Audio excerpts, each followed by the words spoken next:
And we are live. Welcome to the Health, Wealth and Performance podcast. I have my lovely wife, Dr. Jennifer Cartwright, back on. Hey. Welcome. Thanks. This podcast is called the Health, Wealth and Performance podcast. And, health is first for a reason in my life and in yours. Yeah. Is our kind of highest value. And right now you're actually doing some health research and you're heavily involved in that space. And so I thought today would be an awesome opportunity for people to kind of hear about what you're actually up to and some of the findings that you're finding out in this research at the moment. And then, kind of where it's leading you, if that's okay. Yeah, sounds good. So I guess my first question is, you're currently involved in quite a comprehensive research project at the moment. Could you tell us, the whole thing around this? I really want to know kind of why is this project or this research research project come about, and then, what's involved with it? Yeah, so it's called the Active Women Over 50 Study. And what we're hoping to do is get 1,000 women over the age of 50 and support them to be more active. So to make a positive health change. And we're focusing specifically on physical activity, but other things come up as well. And so what we're looking for is 1,000 women, and we've got 2 study groups. So we've got basically, I'm sure your listeners are familiar with the idea of an intervention group and a control group. And so the intervention group gets some health coaching. It's a low dose of health coaching. So they get 2 sessions just delivered over the phone with a trained physiotherapist and health coach. And then they get some other support as well. They get some motivational messages, and they get to join a Facebook community, and they've got a website as well that we've set up for them. Then the control group, they get the same program, they just have to wait 6 months. And so that's the control intervention, because we know enough about, physical activity is really good for you. We can't give the control group nothing, so we've staggered it. So the intervention group get all that support straight away, and the control group have to wait for it. And really the idea behind this study is we all know what to do to be healthy.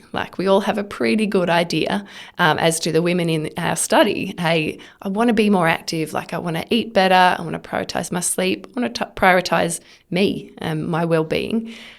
There's just all this other stuff in the way, and it's so hard to make it become a priority. And so we know enough about, physical activity is really good for your health. So we know that. But we also know you can't just tell people what to do. And there are so many barriers to being active in this modern world. We've got busy lifestyles, we're juggling family, juggling career, juggling other commitments as well. It's really hard to fit physical activity into your life. And personally, I never understood this. And as you said at the start, we've both been super active, been really sporty and athletic. And I was the same. And as a young physio, I just could not empathise with my patients that would say things like, look, I just can't find the time to be active. And I was there, as a single, before we were together, single fancy free, I'd happily get up at 6 a.m, go for a run and then go to work. That's easy. But when I had kids, I finally got it. And, had a baby and a toddler, and I'm there going, oh my gosh, I don't even have time to shower in the day, let alone find time for a walk or a run or a yoga class. So that for me was my personal aha moment, to get in these people's worlds of, wow, it is really hard to be active. And so the why behind the study, it kind of has 2 levels. So why physical activity and why coaching. And we'll go into it a little bit later on, because the coaching approach uses this technique called motivational interviewing, which is this idea that someone's motivation to make a change in their life, it's already inside them. It's just got to be drawn out or evoked, rather than, someone outside like a physio or, health professional telling them you need to be more active because it's good for you. This motivational interviewing idea really brings out that motivation. But we can talk about that a little bit more later on, because the other side to the why behind this study is, well, why women over 50? And this is close to my heart because I'm approaching 40, but women over 50 have these really unique challenges. They're called the sandwich generation because they're often caring for their own kids as well as their ageing parents who are perhaps, navigating health crises. Perhaps they're becoming really unwell or moving into nursing homes. So there's this idea of these women are literally a sandwich stuck between these, burdens of responsibility. We also know women over 50, like 2/3 of them have some kind of chronic health condition already, whether it's, diabetes or arthritis, maybe sleep apnea, or even, carrying overweight or having obesity. And we also know that only about 1 in 10 of these women over 50 are actually physically active enough. So there's this real great disparity between a lot of them are starting to have these health conditions, but a lot of them, and all of those challenges as well, there's so many barriers to being active. It's not a lack of motivation, it's all these external influences.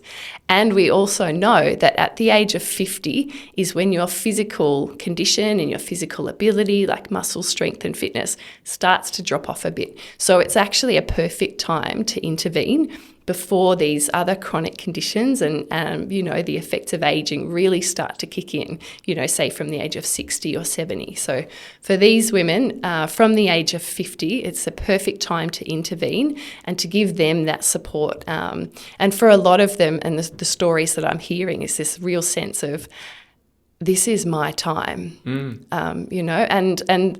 the women that I've worked with, they need to be given that permission, and it's giving themselves that permission to, hey, prioritise yourself first so you can actually take care of all these other things, your kids, your parents, so you can be a boss at work and, continue to do all the things in the community that you're involved with.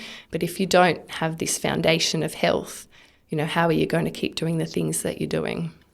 Yeah, it's great. I mean, if it sounds like a perfect population to target from the fact of, hey, if you can make a difference with them, you can potentially make a difference with anybody, in that,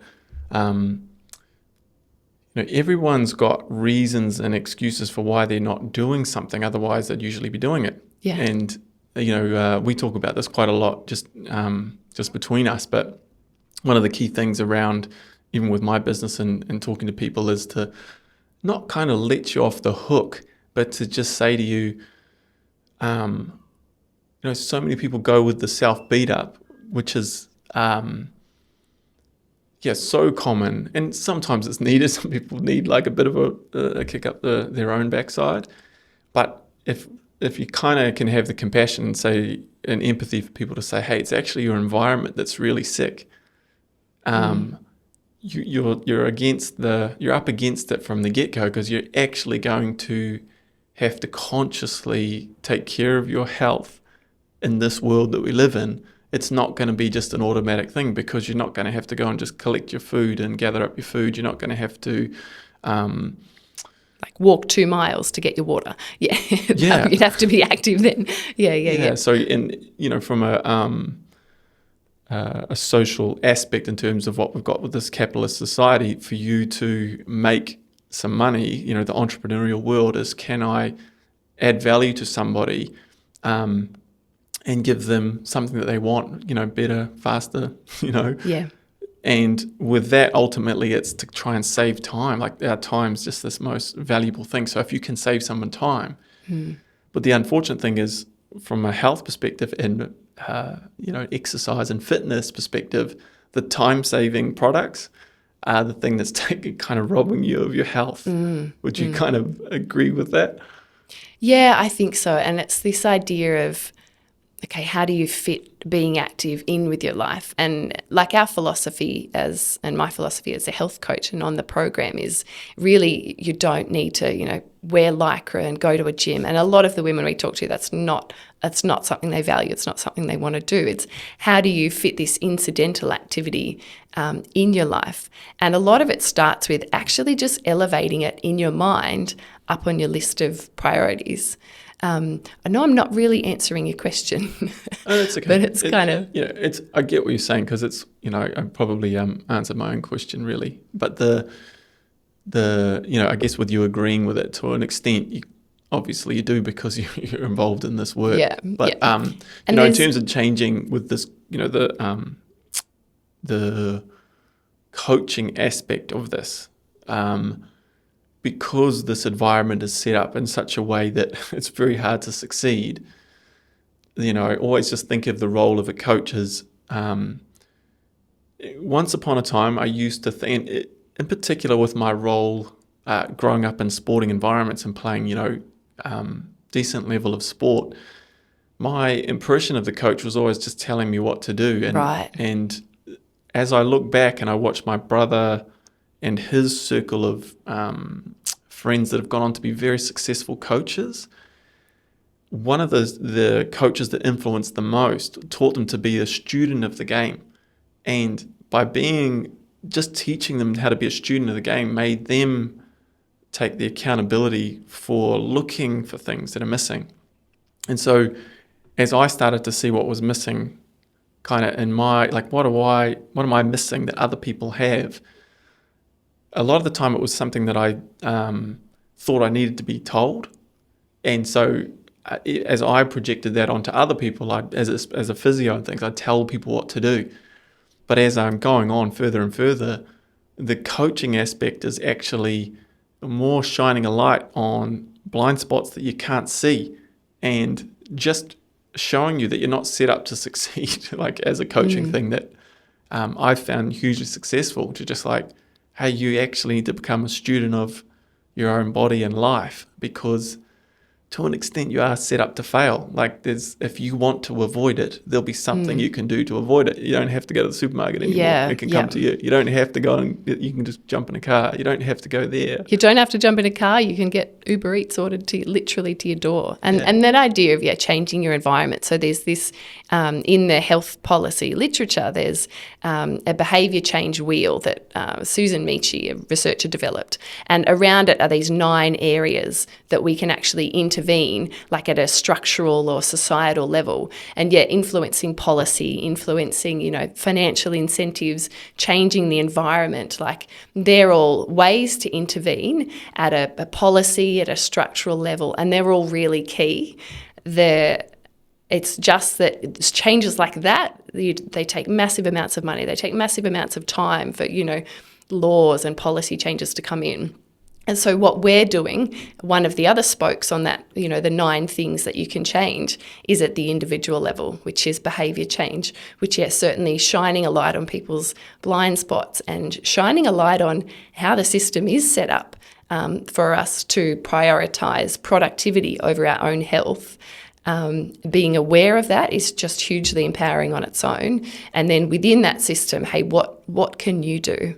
And that idea of the coach, as you said before, and coming from health professional backgrounds, we have the answers. Like I know how you can sort all your health out and get rid of your diabetes. You can reverse your diabetes, you can fix your sleep problems, and I have the answers. I want to tell you them, but it doesn't work that way. And as I know you've said before, like you need to meet someone where they're at, so you can lead them where to go. Like I love that's your approach with your clients. And so for our research, this is really what we're doing to really have these have change occur for these women. Is it's change that they're wanting to make, they're ready to make, they need to make it. And then what do they want to do? And we're offering them support. But it's really they're in the driver's seat. In this environment of, hey, there's so many cards stacked against you, but what are your tools? And so one of the main approaches that we use is this idea of a strengths-based approach, because, as you say, this environment is stacked against you. There's all these barriers, and we deal with that. But at the start, we focus on what are your strengths? What are the strengths that you can use to help you to make these changes? And there are 4 main strengths, and maybe we can go into them a little bit later on. Well, I just thought that might be an opportunity to go back to what you were saying originally, because, going in with that coaching aspect that we're just talking might be a good follow-on would be to just explain what it's not a new field, but certainly this evidence, my understanding is it's evidence-based for motivational interviewing, because it's I find it kind of a weird term, but, learning about it more through you and connecting the dots where I've been successful in the past with what I do, and kind of go, my gosh, there's, sometimes you feel like you're coming up with things sometimes, and you're just like, oh man, it's been around. There's people way better than me at it. But could you just explain a little bit more about that motivational interviewing, and then maybe that might lead on to then like how you then look at the strengths? Because I imagine, I don't know the chicken or the egg, which one comes first with that, but maybe you could just explain that world in terms of the interventions and Yeah. So this motivational interviewing, where it came from, a lot of the work done in kind of the 80s and 90s around drug and alcohol rehab. And the approach at the time was this idea of, are you ready to change? And there's this trans-theoretical model of change that's like, are people at pre-contemplation, which is a fancy word for they're not ready to change at all, or are they starting to think about it? Are they, have they got the desire to change? Are they even maybe planning to change? Have they made some changes and they need to maintain it? And so that was really the flavour of the time. Now, like I was born in the 80s, so I wasn't there, but this is my learning from how I, when I've studied it and what I've learned. Was this approach that people would almost in an interview assess someone's readiness for change and go, you're not ready for change, almost go back out on the street and drink a few more beers, or maybe take a few more drugs, and then come back when you're ready. This idea of you need to hit rock bottom. But what we know now from the work of Miller and Rolnick are the researchers that have really developed this philosophy around motivational interviewing. What we know now is you can actually influence someone's own readiness for change. And we talk about this idea of change talk. So when someone talks about either their desire to change, so they're wanting to change, do they have a reason to change, do they have a need for change, and do they have an ability, like do they actually know how to do the thing that they're wanting to do, whether it's, come off drugs or alcohol, or perhaps exercise more or eat better. And so when people are talking about it themselves, and there's these fascinating studies of neuroimaging, so, studying people's brains, of the difference between if you think about making a change. So say you sit there and think, oh yeah, I'm going to get up and go for a run in the morning, and I'll, plan my day so I eat well throughout and I'll get a good night's sleep. If you think about that versus if you say it out loud and in the presence of someone else, if you say it out loud, there's more activity in your frontal lobe in your brain, which is where all that planning or that, executing, prioritizing, that's where all that happens. And so that's that idea of accountability. So if you say something out loud in the presence of someone else, your brain is getting ready to change. You're wiring your brain, those neural circuits are getting ready to change. And so we know all of that is associated with actually making a change. And so the mechanism behind how motivational interviewing works is not this, we used to think it was this one step of, hey, I'm going to tell you what to do and you're going to go do it. Simple as that. And it's like, no, people aren't robots, so, and things get in the way. It's so complex. But there's a step in between. So can I elicit change talk from you? Can I ask, a series of calibrated, carefully crafted questions to actually have you talk about change from your own mouth? So that desire to change, ability, reasons, and your need for change, once I get you talking about that yourself, that is associated with actually making behaviour change. And that's been proven through really rigorous research where they're coding these interviews between the coach and the participant. That's how it works. The more someone talks about making a change, not the barriers, not the excuses, not the reasons not to change, but the reasons why they want to, why they need to, they're actually more likely to make the change. Amazing. I as you were talking there, I kind of just had this, because a couple of things, right? So many of these sort of modern gurus, I guess we would call them, not gurus, but like people that are high achievers, they're naturally sort of these people that everyone wants to follow, and I guess I'm like to call out some names that might be, say, like the David Goggins of the world, or I don't know, like the Joe Rogan, and those are probably people that more do the work. Yeah, there's that element of like, you've just got to get disciplined and get off your butt and like hit rock bottom and realize that you're this and just get going. But I think, what that second part, what you're saying there is, if you can start to like have a chat to people and they can start to see it in their frontal lobe, and that's that pre-planning. Mm-hmm. It's not just that pre-planning, I would have thought, once you're starting to envision yourself, because there's going to be imagery of you doing something, like as you're starting to think about something, there's Yeah. going to be a visualization of what do I already have within me that is going to bridge the gap from where I am to where I want to get to. And I can see myself making a change. And then I realize, oh, what I'm going to need for that, it's already, where else would it be other than within me already? And Yep. so I could really, just as you were explaining that beautifully, I was just like getting this imagery of, hey, we've done that with goal setting, and people are forever hijacking this kind of manifestation as if it's, you just think it into existence and then it's going to magically happen.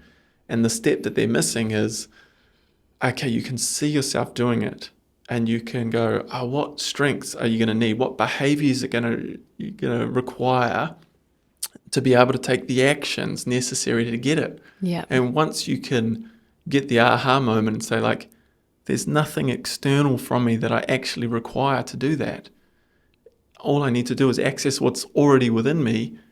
Now it's just kind of a finite amount of actions between where I am to where I want to get to. And what's really neat, I think, I'm just kind of linking up goals to what you're saying, is once you achieve that goal, people don't stop then, because it's not this mountain that you hit the mountaintop, because eventually when you hit the mountaintop, you see there's another mountain to climb. But if you know yourself as a certain person, that you've got strengths and weaknesses, these character traits that you've got, and you're both. And instead of having this beat up that I'm just this, I'm lazy or I'm whatever, that, it really sounds like this motivational interviewing can start to bridge that gap far more powerfully than somebody, just sort of telling you the thing that you already know, what you're missing. Yeah. Yeah. So, the most powerful story that I've seen so far in the work that I've done is a woman that went from, she was literally a couch potato. She was doing no physical activity. She was overweight. She was pre-diabetic. She was literally about to see a doctor, and she was like, I think I need to go on meds. And any of our listeners that are navigating the transition into menopause and beyond, like, there's so many changes that go on in your body. And that's another reason why we're offering this to this population specifically, because all these hormonal changes, I've heard it summed up as the rules change. You literally eat the same, you do the same activity, all of a sudden you gain weight. And there's a lot of complex changes that go on in the body that we won't go into now. But where this woman was at was, she was, I think, 84 kilos, and she was overweight. She felt depressed, and she was literally about to go to a doctor to say, can I go on some drugs for weight loss? And she was sitting at home scrolling on her phone, and she saw a photo of herself on Facebook that someone else had put up, and she looked at that and she saw an overweight, middle-aged woman, and she thought, that's not me. And so she came across our study just by coincidence, and she joined up. And here's the thing, she had one conversation. So everyone that joins the study, they have an initial conversation with a coach where they set goals and they explore, what are you wanting to do to be more active? And then she was assigned to the control group. So she had to wait 6 months, but she used that as an impetus to change. She thought, stuff that. So she set up her life to win. She went out, she joined a gym, she got a trainer. 6 months down the track, she's lost 14 kilos. She is now running every second day. She does the park run in her local town. She, from out in the country, and her life, she has transformed her life, and from one conversation. And that's the power of motivational interviewing.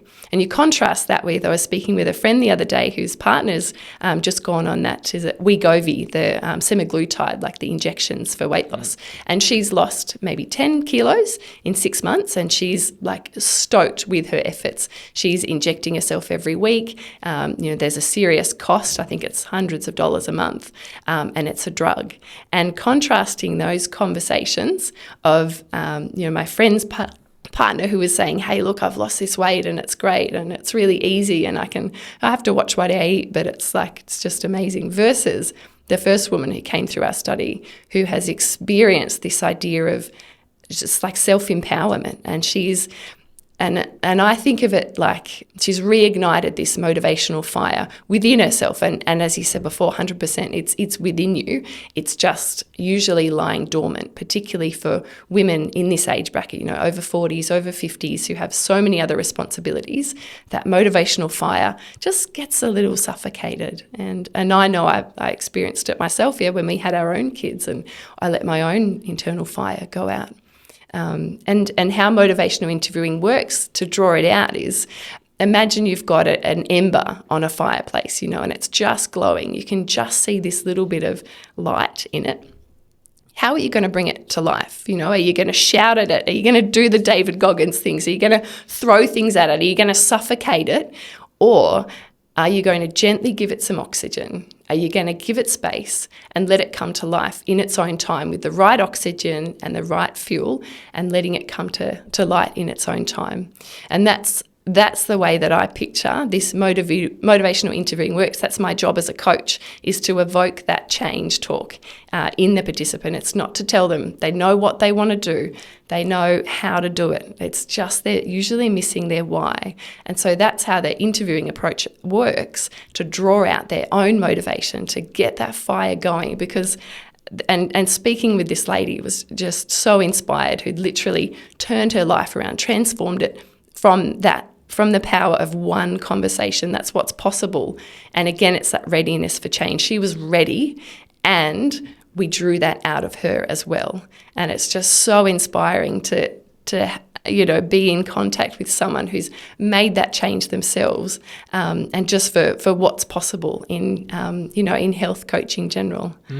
That's so cool. And the thing that I love when you're talking about this study in particular, that seems a bit counterintuitive to an extent, because usually in research, if you look at, say, strength and conditioning or rehabilitation, it's kind of like, what are the parameters that I need to set up? Like, the priority is the exercises. You've got to do, I don't know, let's just say for interest's sake, right, like 3 sets of 10. I know that things are changing around strength and conditioning, but there's kind of like these protocols that people need. If they just knew the protocol, then they would know to do like how many sessions per week, at what heart rate, and what, we've got to pick the intensities and the fat burning zones, like which zone are you training in? But from my understanding, that's not what's happening in this. Is it like how much guidance from a coaching standpoint are you filling in the gaps for what they do? Like in terms of, because we know sort of volume and load is so important from an injury prevention standpoint. Yep.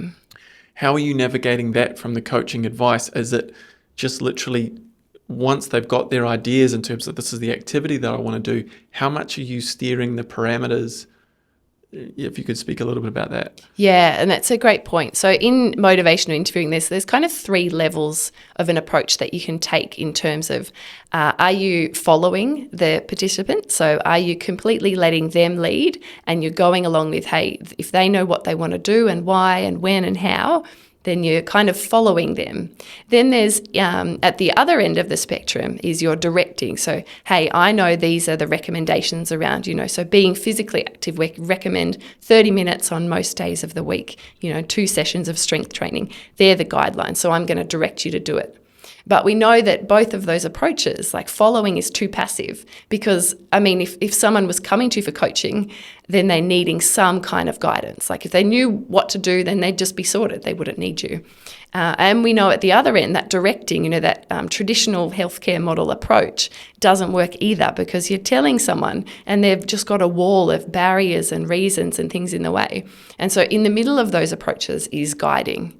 And so it uses this eliciting approach. And so it might be, so if someone comes to me and, hey, I want to be more active, and okay, what would you like to do? And what do you know about, maybe wanting to be more active? What do you know about the benefits of physical activity and how much, you might want to be doing?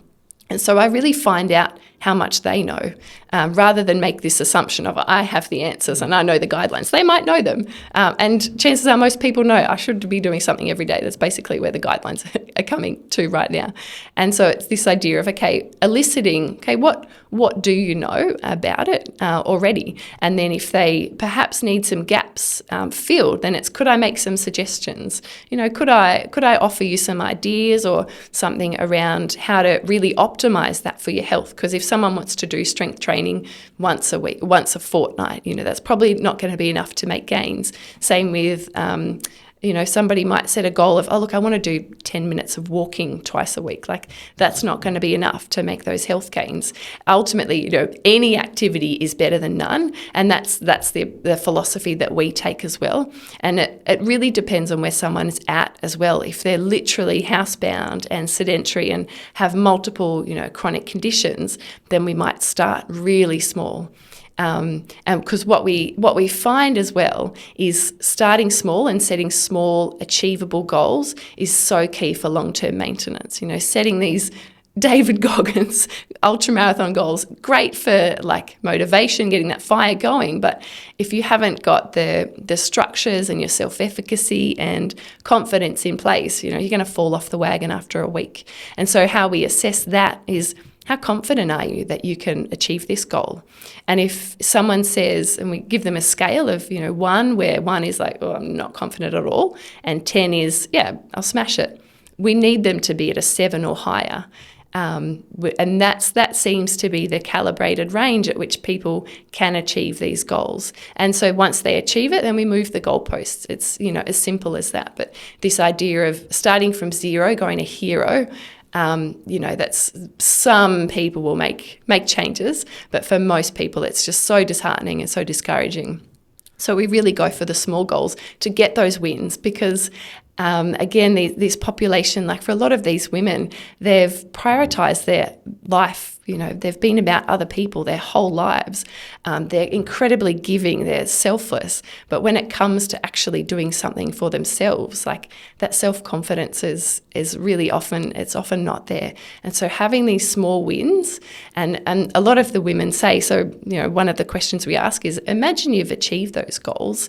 How would you feel and what might be different? And it's without fail, most women say, I think I'd feel really good. Obviously feel good about myself and feel better in my body, but it's this idea of, hey, I said I was going to do something and I'm doing it. And the confidence and self-efficacy that comes from that is so key to making further changes and to even springboard into other areas of your life, just getting those small wins. Yeah, that's so cool. And it's one of my mentors kind of started teaching me to look at the etymology of words, what's the meaning, and so many of, you're such a wordsmith. Huh. I was never interested in words, I was kind of if you're, I don't know, when you're trying to, I always perceive people talking down to me that, had much richer vocabulary than me. But when you start to look at the meanings of words, and one of the things that came up for me as you're just talking, one was the story of that woman and enthusiasm being the enthu is when you break down that word enthusiasm, it talks about the history of that word being the God within. And I love when I hear about, that's what enthusiasm is. And because it gets hijacked from this, enthusiasm's kind of this real hype up stuff. And it's not, it's that almost it's external, hype everybody up, and you see all the personal development people, you're rah, rah, rah. And I got caught up in techno, that world. rah, rah, yeah. And it's not, it's that from the God within. Well, what does that mean? It's kind of almost like a calm sort of pursuit of, measured almost is what I would say. And it's a quiet fire. Because who's going to get you up at 5 a.m? Those rah-rah people on stage, they're not there. Who's going to get you out of bed at 5 a.m. when you're tired? Maybe your kids have woken you in the night. You had a deadline. You stayed up late. But your shoes are there waiting for you. You've set out your exercise gear. And there's no one else. It's on you. Mm-hmm. No one else is going to know. But if you've made a promise to yourself And especially if you've made a promise to someone else, that idea of accountability, who's going to ignite, who ignites that fire? It's got to be that fire coming from within. That's what's going to get you out of bed in the dark when it's cold, and it's so easy to stay under the covers. But once you've got that fire going, it shifts from an idea of, I should do this, or like I have to really do this for my health. It shifts from that to, I get to get out. I know I'm going to go for a walk or a run. I get to do that. And then that idea of linking it with your strengths. How can you hack other things that you love, that you value? How can you tack those onto this new habit that you're wanting to make? This idea of all change has to be hard and has to be suffering. Yeah, it will be. And you're literally leaving your comfort zone. Like, it's going to be hard, but we really focus on, what do you enjoy? And so this idea of your strengths. So there's 4 types of strengths. So there's changes you've made in the past. So what have you done before that's worked, whether it's specifically in this area, so around exercise, or is it in another area of your life? And that idea of, hey, what's worked for you before? It's probably going to work again. And so think about, okay, what was it? Was I part of a group? Was I scheduling it in my diary? Did I have it up on the wall? Did I have it marked in my calendar? Did I tell my husband or, my friends that I was going to be more active? So they're the changes. Then the other strength that you have is people around you. So who can you draw on for support? And this can be a tricky area. And some of the women I've talked to have not really got anyone. They've got husbands who are, not supportive, not on that journey. They might have a friend or two. There's always going to be someone. And that's that idea of community.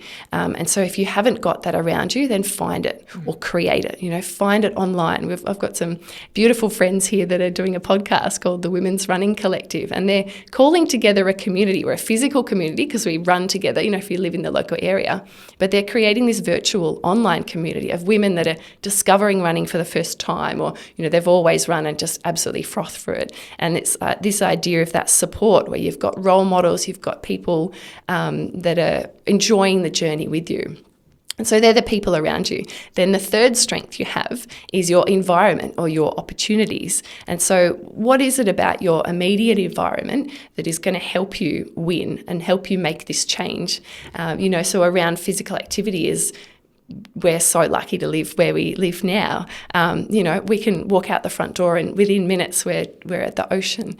So have you got a park nearby? Have you got a gym nearby that you can walk to? Or, is it on the way home from work? Like, really having as few barriers as possible, like really setting things up in your immediate environment to really optimize that behavior change. That's going to work. Are there exercise classes? And that idea of, do something you love. Like, don't make yourself do a spin class if you hate it. Like, go do a Zumba class or go walk with your friend. Like, just do something you love, because it's got to be enjoyable.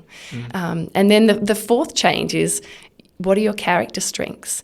And I love asking this question because without fail, most women that I talk to have said, I haven't got any. Or, they're stumped, they're floored by the question. And it feels a bit job interviewy, but it's, what are the things you have within you?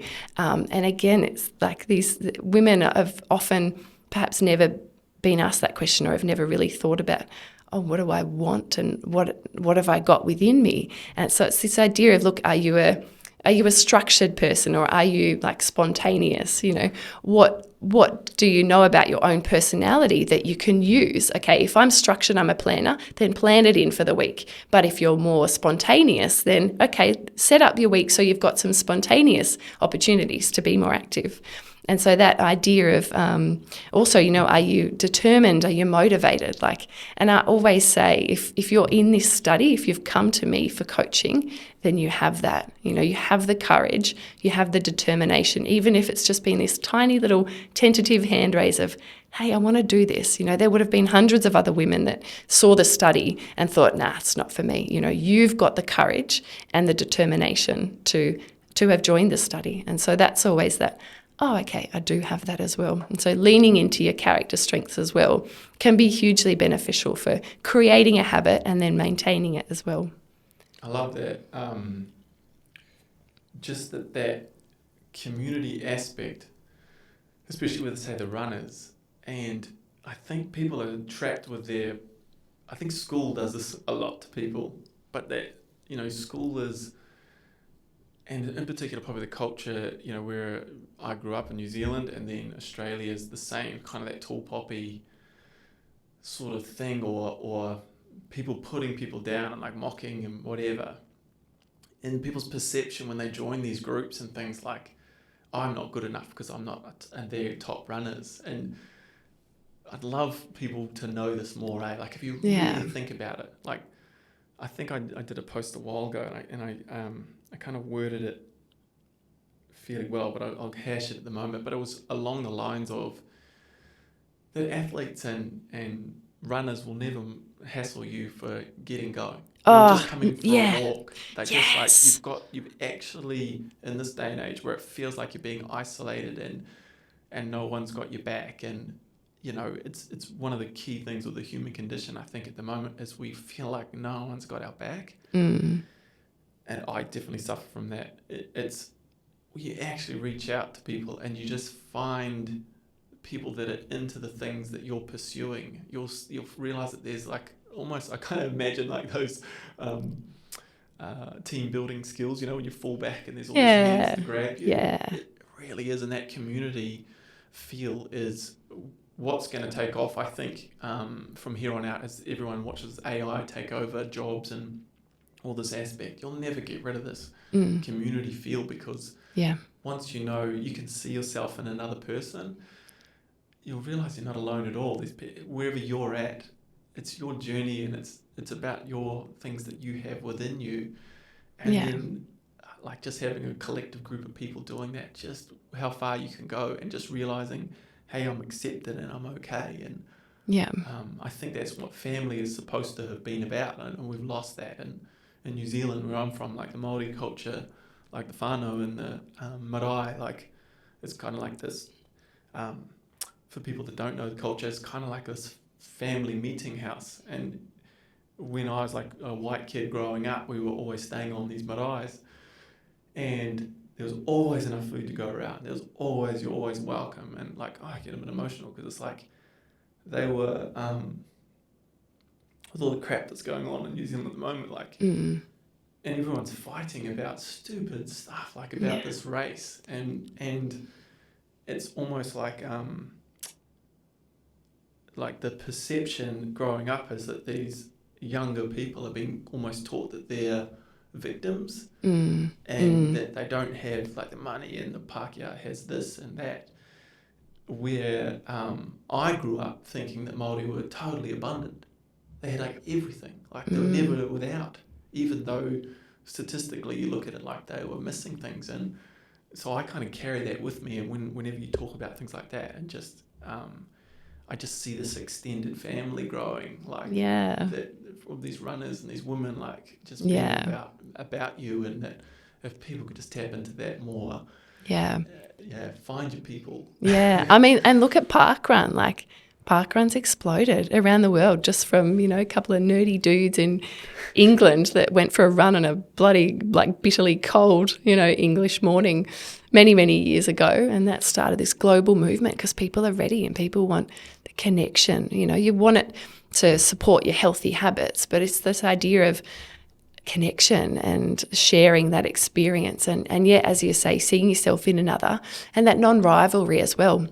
And 100%. And I think CrossFit tapped into it a bit as well. Like, hey, you're giving it a go. Amazing. And you're really just competing against yourself, like that idea of your personal best. Like, can you just be a little bit better than what you were yesterday? Yeah. I want to speak to you a little bit about definitely the work that I'm doing, and probably you're doing. I wanted to know how much, because I imagine some of these people that you're talking to are relatively unsuccessful, and there's people that you're telling the great stories. There's probably some that just are not making change. In my experience of dealing with people, values is one of the most important things that I address first with people, because from my experience, if you don't value something, if it's not high on your values, your behavior very rarely represents it. Or you value something and your you're not behaving it, and that gives you that feeling of being a little bit lost. So is values kind of coming into this, and that's what you've been noticing with the study? I wanted to ask you about that. Yeah, 100%. So I had a follow-up call with a lady just last week who had done the program, and she'd set these goals, and she had been, really inspired. She wanted to work back up to running a 5K and doing a couple of runs a week. And I should say, not all the women in our program are running. Like, we have a real mix across the spectrum. These just happen to be the stories. But the lady I spoke to, she works in research herself, and really busy, high-pressure job. And I just said, look, how did you go with your goals? Because they're the follow-up questions, the assessment that we do. And she said, look, I failed. Like, I didn't do anything. She just said, work's been so busy the last few months. Like, I've had stuff going on with my parents as well. And, I could hear all of these external things that had happened that were out of her control around, obviously, work being busy and, parents getting sick. And as I explored it a little bit more, are these still changes that are really important to you? She said, yeah, oh my gosh, like, my health is so important to me. Okay, and I didn't explore it on the call because that's not my scope in that assessment call. But what she was essentially telling me, specifically around work, like, she can't control her parents, but around work, it was this idea of, hey, when work's really busy, you can't leave on time. Like, you just don't, you just don't. And I know we've got friends, that are doctors and lawyers in corporate space. It's like, hey, if you leave at 5:30, that's too early. And it's this philosophy, this work culture, these workaholics that we've become, that now you've got to be seen to be working late. I know that the gym that you used to work that, when you structured your day to finish at 3 and walk out the door, that some of the trainers would give you shit because, hey, where are you off to? And I know that's another conversation. But this lady was telling me that she was having trouble leaving work early or on time, and that was why she hadn't been able to do the things. She wanted to go to the gym after work, go for a walk, go for a run after work. But she's telling me, hey, I really value my health. So that's what she thinks she's valuing. But the way you can tell what someone's actually valuing is their behaviours. And so that's that idea of a values dissonance. So you say one thing's really important to you. Do your behaviours line up with that? So she says, yes, my health's really important, but I'm staying late at work. And so what is she valuing there instead? She's not valuing her health. She's not valuing mental health, her physical health. What's she valuing instead? And it's essentially conforming, being thought of as, hey, I'm a hard worker. Like, I'm going to stick with the norm and I'm going to conform with this, to this pressure. And we all do it, and it's not your fault at all. It's this pressure in this culture that we have of, hey, you've got to be doing it for others. You've got to do it for the team. You've got to contribute and be productive and be a hard worker. And that involves, sacrifices on your behalf. And so for her, in those moments of, hey, I'm going to leave at 5 so I can get to the gym and then go home and cook dinner for my kids, that's going to be uncomfortable. You're going to have to put up with some stares, some judgment from other people. But if you know your values, hey, I'm valuing my health and I'm doing this for me. And if it's within, okay, I've done the work that I need to do and I'm, not skiving off or anything. But that's the key. That's how you align your true values to your behavioural values. Otherwise, they're just aspirational values. It's like, oh, one day, I value my health, but I'm going to keep staying late at work. Like, that doesn't match up. You're not valuing your health. You're valuing something else. And so for anyone listening, if you can maybe relate to those kind of situations, it's, what are you valuing? What are you really valuing here? And what do your behaviours show? And can you line up your behaviour to what you actually value and what's really important to you? And yes, it's going to be uncomfortable because it's going to be letting go of that other value of perhaps, it'll be hard to not look good and not look like that hard worker. But if you really want to make this change, then that's what has to happen. Yeah, I think of two things, like, one, obviously, like the Dalai Lama sort of, I think he was asked the question something along the lines like, what's interested you the most or something in your time on earth? And he'd said man, or, like humans, definitely, saying that they essentially they sacrifice their health to pursue wealth and success, and then only to have the at the cost of their health to get that wealth and success, and only to then spend that money and that wealth on trying to regain their health again. And just what a crazy thing that is. And just with I was going to ask you about the patterns of what you've been seeing, but I'm probably going to make some assumptions here, but the like health is just so people say that they're after health, like I want my health, and everyone knows it, and like everyone sees the stories of like the Steve Jobs passing away relatively early and dies with all those billions of dollars, but Can't take wow, them. you can't take them with you, and also you just can't buy back that health. And it just reminds me, I think we were joking about it the other day when I saw it, and it was a salesman, like a beautiful sort of Southern American accent, like kind of like the Matthew McConaughey sort of, everything sounds cool when they say it. But in my view, like if we can't shift values for somebody to have their health be in at least their top 5 in terms of what they really value, just his saying was so funny. It summed it all up for me. It's like, if you don't have your health, if you don't have your physical health and your mental health, then where are you gonna live? Where are you going to live? And it's I just laugh because there's so many layers to that kind of. I love that like Southern simplicity when they have so many cool sayings that it's just like, where are you gonna live? Like if that's not your priority and that's not high on your values. So I wanted to ask you, I certainly have these ways that I try and go about trying to shift people to maybe reprioritize or reorder their values based on kind of where they want to go. Are you involved in that process with them, or does it kind of come about naturally with the motivational interviewing? Like, how does that happen? In particular, where you go, hey, we need to see if we can bump this kind of health up on their value hierarchy, I guess I would say. Yeah, so one of the things we explore in our first coaching call together is what's important to you. In generally, when you zoom out, what are the things that you want to be able to do, and what do you want to be able to keep doing? And so we really explore what their values are. And there's this interesting thing that so many of the women have said something like, oh, of course, family, like, almost like there's this surveillance scam or something. I have to value my family, right? Like, who's watching this? And so, so we explore that. And then it's always, and often the women will see it for themselves. It's like, hey, if I don't value my health, I can't do these things. I can't do my work that gives me purpose. I can't, contribute and volunteer in the community. I can't take care of my kids, my grandkids, my parents.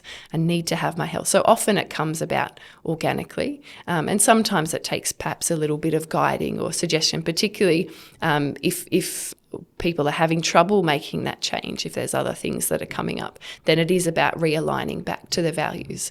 And I know I'd like to ask you about what do you hear in people? How do you know where people are at when it comes to, what they're valuing and if they're going to make a change, and are they ready to change? Like, what sort of things do you listen out for?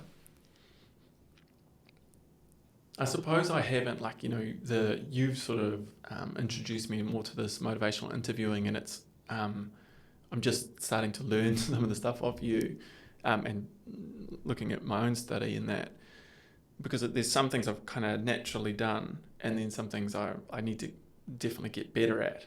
But I'm always listening to language and pretty much what you've just said, like, what are they actually valuing? I guess my language would be like, what's the story around it all? Because people say these words that they don't realize they're real for them, but they're not real in existence. So I think I've told you about this example before, but I just have this one story. I had a patient come in, and she was an extremely successful woman. She was just got partner in a law firm, was solo mum because, that profession, it's quite hard to have successful relationships with the long hours and things, but she was now a solo parent, so she's trying to juggle kids and being a partner in a law firm. That's no joke. And she was coming in to see me for what she perceived as a migraine, and we were getting talking about all the stress and that she was under, and there was huge deals that was kind of falling through, and just money, and like the kids were struggling a little bit, and so it's just a bit of a mess. And so anyway, I kind of I did some work with her, right, and managed to, by the end of the session, her headache was gone, and she thinks I'm this miracle worker. but essentially we didn't really have time to get into it because she was just sort of almost like in this crisis state, you know. And like, I know with modern physiotherapy, people are like, hey, it's all about hands off and exercises and talking to this person. But just to have her, what she needed was kind of just to be looked after.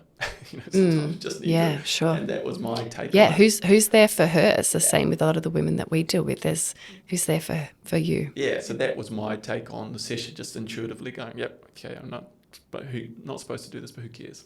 And so anyway, headache went away, and I tried to put some things in place with her and asked her a couple of questions to try and get some answers happening for herself.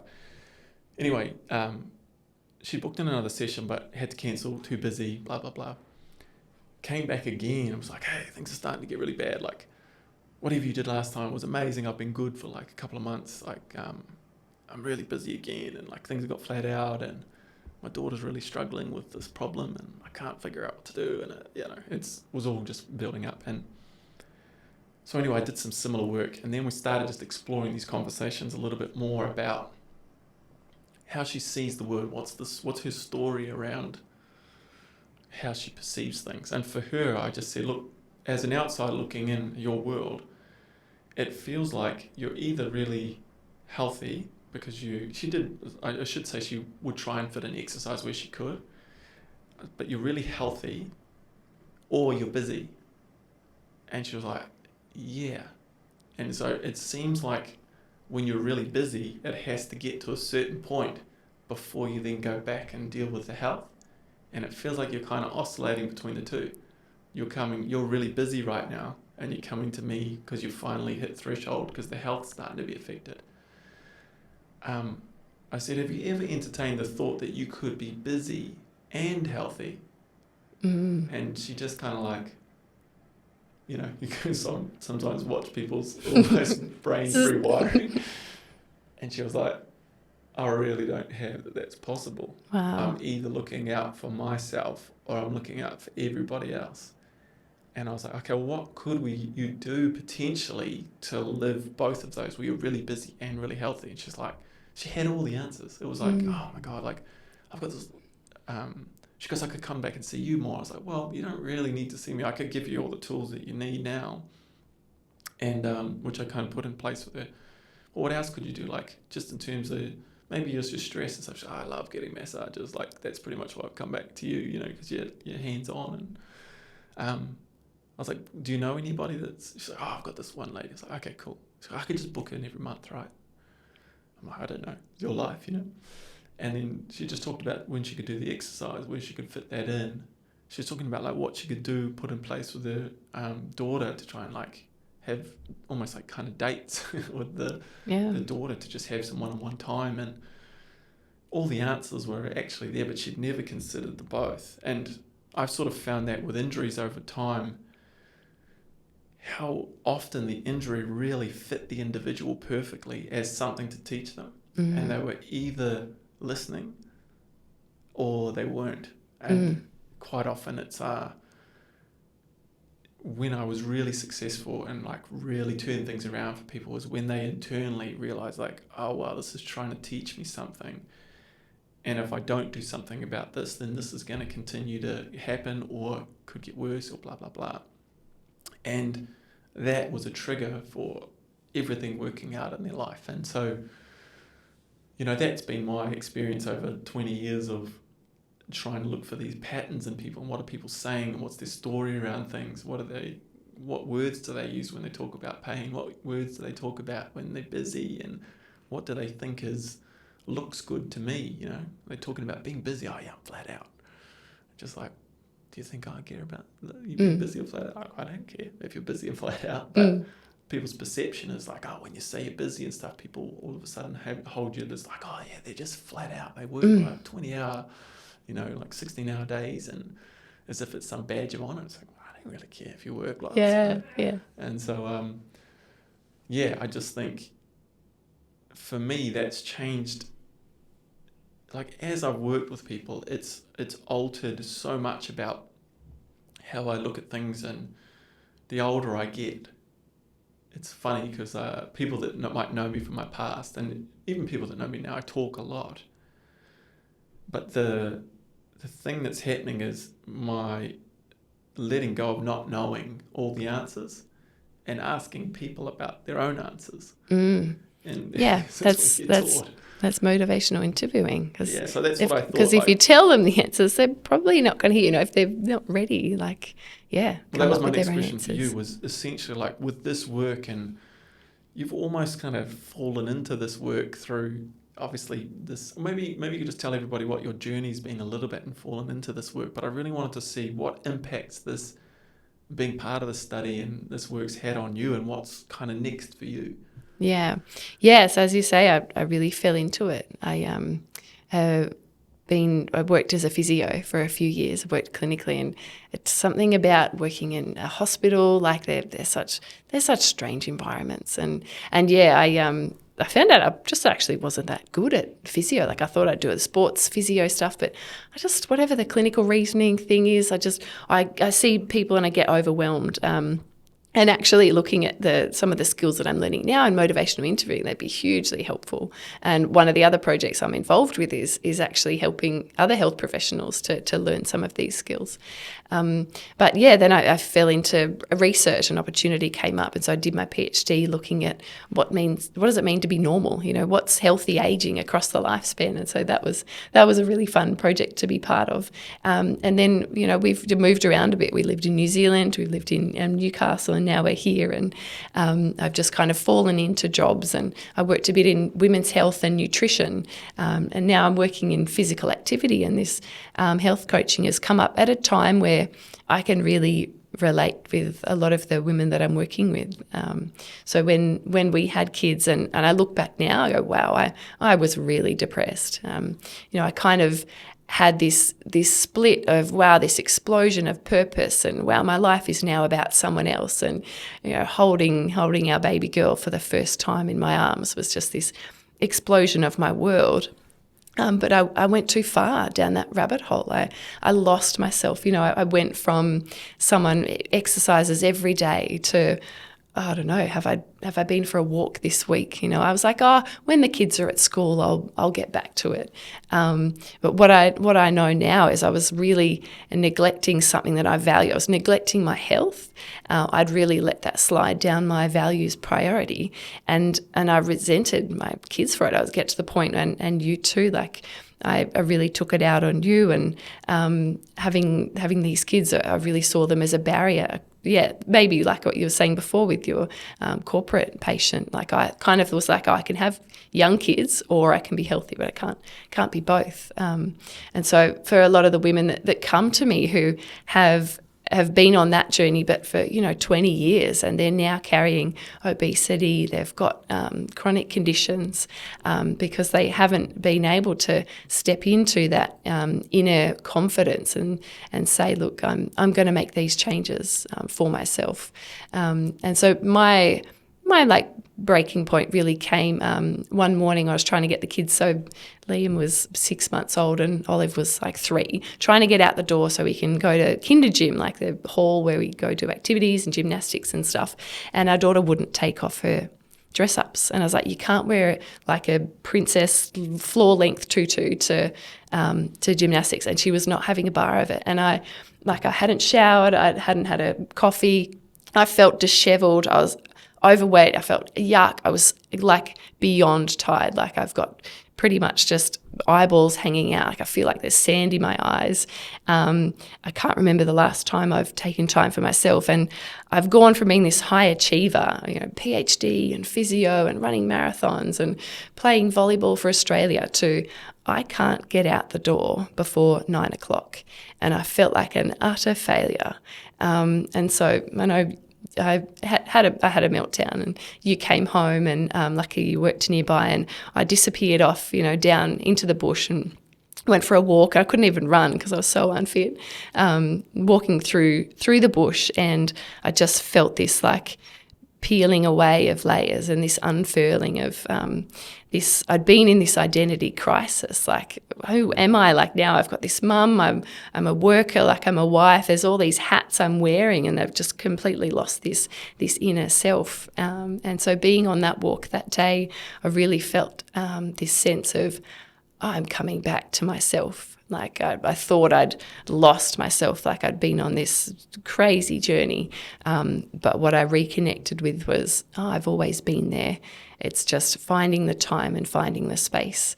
And so now for me to be able to invite other women on their own journey of, hey, you've given yourself to other people your whole life. And these women are older than me. So to a degree, it's like, well, who am I to be saying? But, that's where my skills in motivational interviewing come about, and keeping the focus on them. But it's, hey, this is your time. This is your time to prioritize yourself.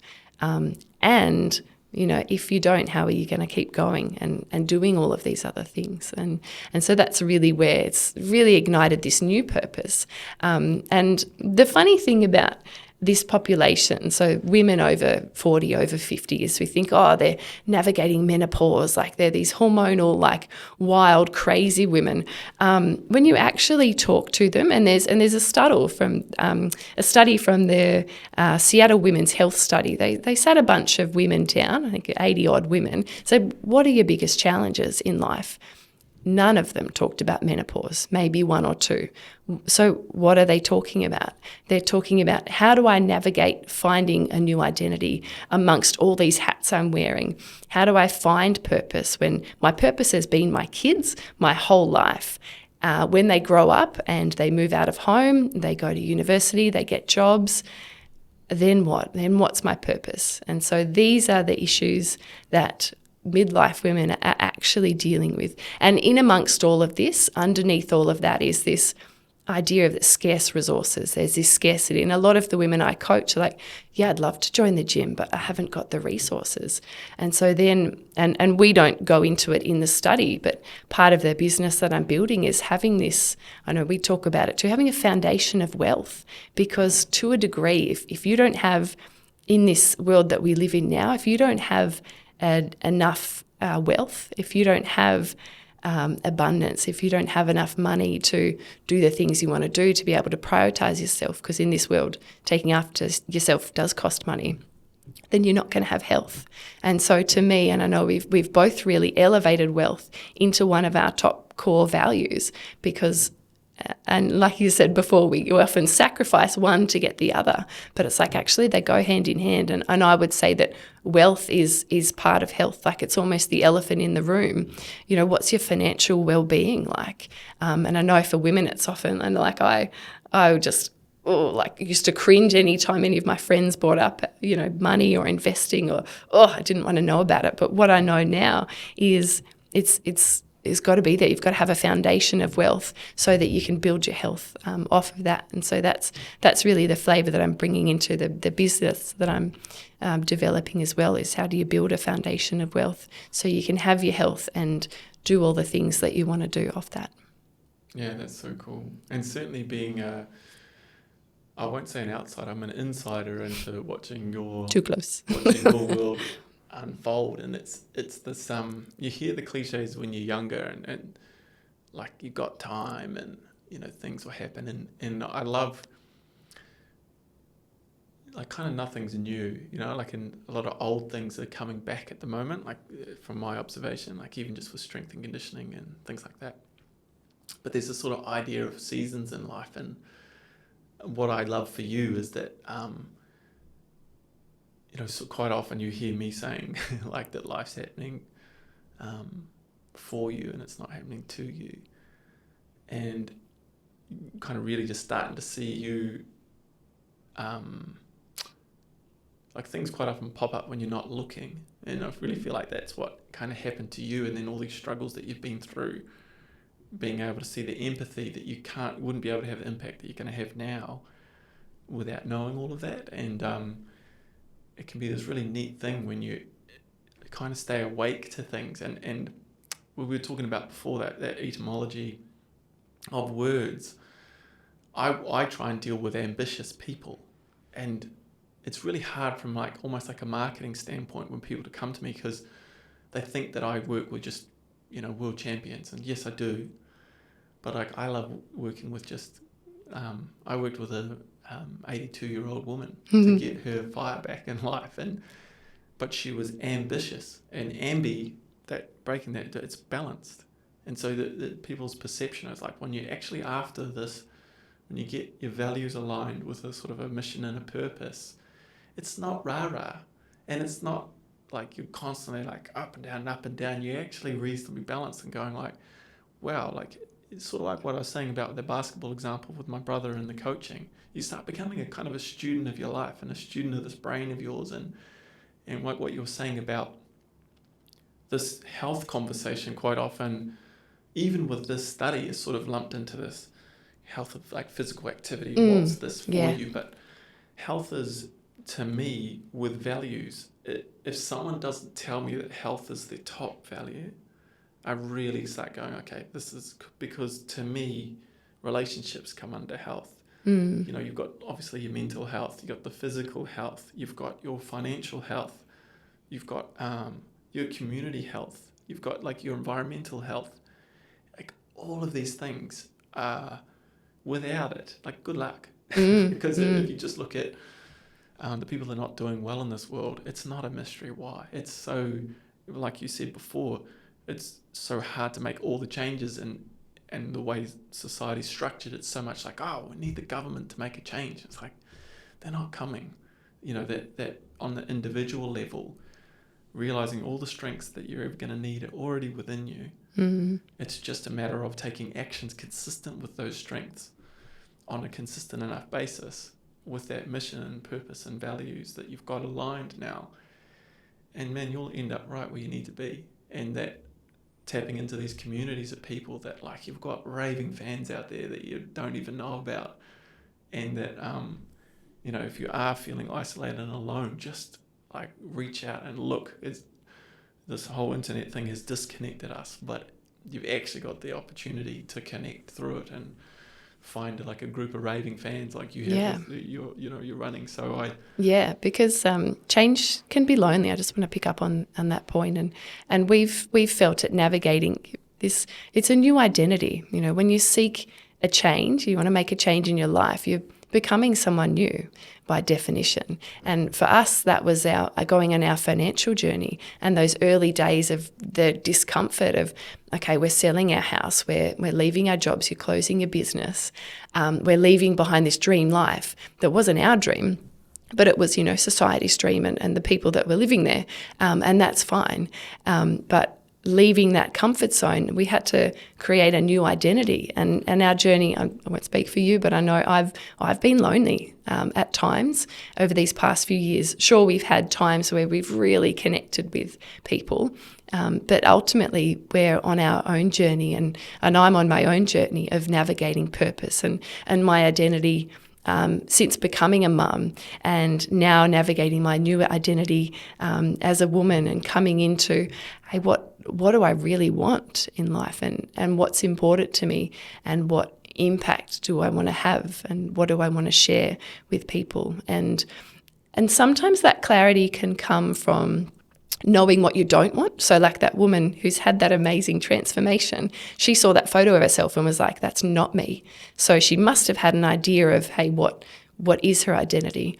But the other story that comes to mind is a friend of ours who had similar story, had kids and had navigated, you know, being a single mum, and was overweight and quite unfit. And she joined a community of running, and she wanted to work up to being able to run 5Ks. And so she trained for over a year, and she worked at it really hard. She's running her own cleaning business. She does like night shift. She's got a single mum. She's got all these cards stacked against her, but she kept going. And finally the day came where she's running this 5K. They used to do it every week. She's running the 5K, and she's 100 metres from the finish line. And her goal was to run the whole way, like without walking. And she's run, 4.9 Ks, and she can see the finish line, and she knows she's going to cross that finish line as a new person. But she bursts into tears. And as she's crossing the finish line, she bursts into tears, and she's just confused by this emotional reaction. And we were talking about it some weeks later, and she was like, I don't understand. Like, I wanted that change, and I worked so hard for it. Like, why am I crying? And I remember I talked to you about it, because I was like, I don't really know why she was crying. And you said she's let go of her old self. Like, those tears are a grief for that woman that she's left behind, because that woman, you know, the overweight kind of couch potato who had really low self-esteem and didn't have the, you know, the confidence to make changes, she left her behind. And this was this new woman crossing the finish line. And it still gives me goosebumps, because that idea of becoming someone new, like that's what it takes when you really make a change, like when you really leave your comfort zone. And that's why, you know, change can be so lonely. And that's why having that supportive environment, and this woman had it with the people that she was running with. That's why things like Park Run and things are taking off around the world, is when you become someone new, it can be lonely and scary and really uncomfortable. But when you find your people, it's just so powerful, you know, that connection that you have from, they've all been on a similar journey. Then you can connect and bond over that, knowing that you've been yourself. You haven't compromised, so you haven't lowered yourself down to fit in and to conform. You've gone, I'm going to do this. This is my journey, and then the people will be there. And I know for us as well, we're finding those people now, you know, where we're settling now, and we've created, you know, we've got a community of people online as well that are connecting with us over similar values and sharing our story. And it's just so powerful and so validating as well to finally, find our people. Yeah, and I think the example I used, we better land this plane. The thing that I revisited recently, and I think I talked to you about when you told me about that example, was just that legend of the phoenix, and the phoenix literally gathers up all of, it builds up its nest and then sets itself alight to be then born anew. And the idea being like, you actually do need to gather up and have a look at all the stuff that you're ready to let go of, and then go into this new adventure. And my impression of my knowledge of that story was actually that it just sort of happened once, but actually as I looked into the story more, it happens multiple times across the lifespan of it. And I love the idea of it, because it's so often we feel like we're turning into a metaphor, like turning into something new. And the analogy that I love like most, and Michelangelo said it too when he carved out David, it was, you know, when he was asked, it was like, you know, what were you thinking of? He said, well, I actually just chipped away at everything that wasn't him. And I think it's that same analogy, and all these stories that you hear of wisdom across the ages. It's like,